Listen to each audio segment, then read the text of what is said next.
In this video, I'll take you with me to Torino. If you want to come and join me on this trip, don't go anywhere. The reason of my trip to Torino is to participate in the 6th Vasco da Gama Movement pre-conference exchange. Vasco da Gama Movement is an organization for young family doctors and GPs. It is a branch of the Wonka Europe.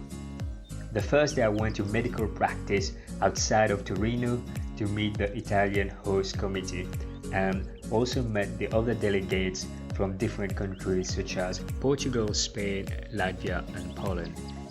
We had a tour of a medical practice and had presentation from Italian GPs about the healthcare system that they work in.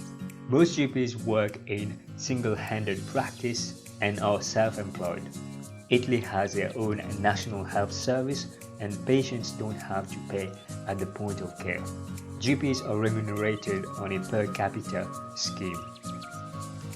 Unlike the UK, GPs in Italy do not routinely see infants and young children. They also don't see gynecology problems. I booked an apartment during my stay here in Torino on Airbnb.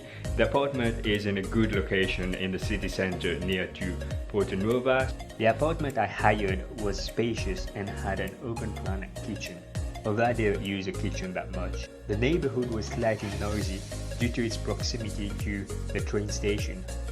Good morning guys, so today I'm going to an Italian medical practice and I'm going to observe how the Italian GPs work. The GP I've been assigned to works in a medical practice with another GP. Patients book the appointment with the reception and they come and see the GPs. Usually an appointment will last 15 minutes. For some patients, a double appointment is booked if they have comorbidities. Public transport in Torino is good. We are in Valentino Park, a beautiful park located on the bank of the Po River. It is an ideal park for walking, picnic and reading. It's a really peaceful place to go that's not too far from the city center. So this morning I sat down with one of the Italian GPs. It was interesting to see how GPs work in Torino. So in the beginning of the morning, the GP had a few prescriptions that she had to process from patients who requested to have some medications. Following that, she had appointments with drug reps. So on that particular day, there were some drug reps who came to talk about their medication. It's quite common for GPs to have drug reps who come and talk to them about their new medications. And then after that, we saw a gentleman who had multiple comorbidities. The gentleman suffered from stroke, diabetes and COPD. So he was admitted in hospital following a stroke.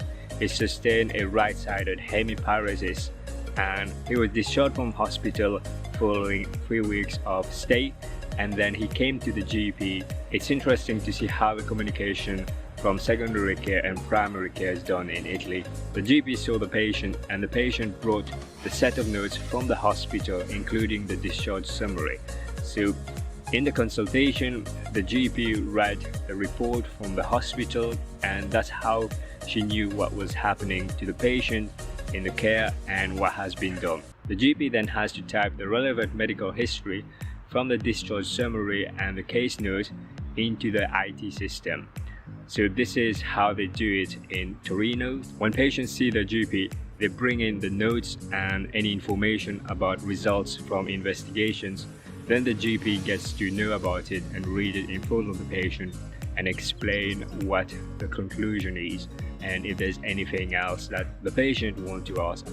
The gentleman also brought up an issue where the medical certificate was not given by the hospital. The GP was not able to give any medical certificate or fit note because usually what happens is that the hospital needs to issue the first one, and then from that first issue, then the family doctor is able to issue further medical certificates if needed. The next patient was a lady who came in with an ultrasound scan report. So the lady had an ultrasound of the pelvis, and in the ultrasound it was found that the lady had an ovarian cyst. So the GP had a chat with the patient and then referred the patient to a gynecologist. On the report, the radiologist also mentioned about a repeat ultrasound scan in 3 months' time to assess the progress of the cyst. The next patient we saw was a German who came in with abdominal pain and had a hernia, an inguinal hernia on the left side. So this patient was referred to the general surgeon. After that, we saw another lady who came in for follow-up. So this patient had an ultrasound scan of the abdomen. The ultrasound scan showed that she had gallstone. So the GP explained to the patient about the management of gallstone and that in some cases patients need to have surgery. So this patient was referred to the general surgeon for their opinion. As you can see, it's a sunny day and people are just chilling in the park and having some fresh air.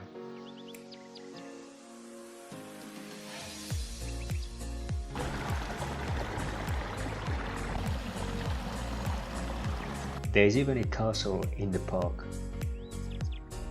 I'm on my way to the Museum of Human Anatomy. It's going to be interesting to visit this anatomy museum because last time I was in an anatomy class was about 7 years ago back in med school. The Museum of Human Anatomy is a small museum but has some interesting displays of real human body parts. There's a collection of real brains that you'll find in the museum. Torino has a beautiful architecture. Just by walking around the city, you will see different artworks. I'm on my way to Mole Antonelliana.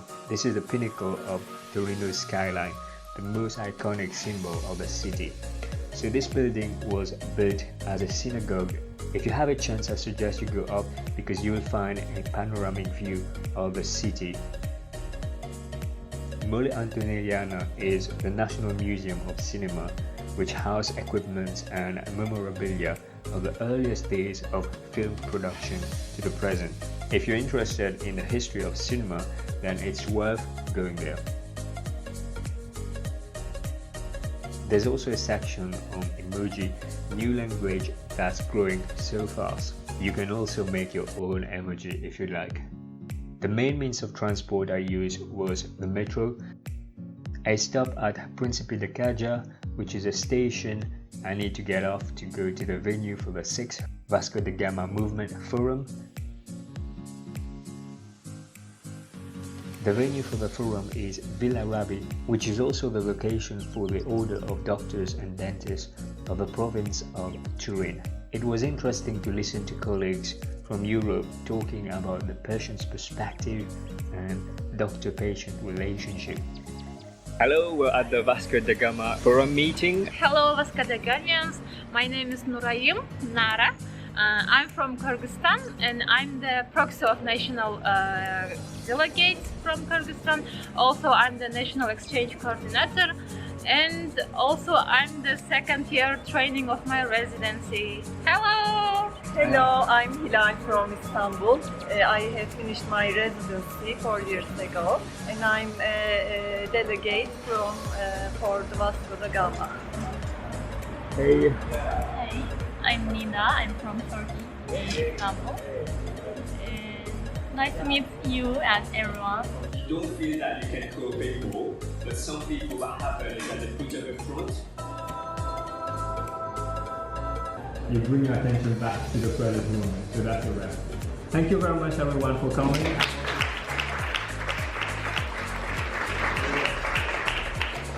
I got to lead a welding workshop at the forum and there was a huge interest for mindfulness practice.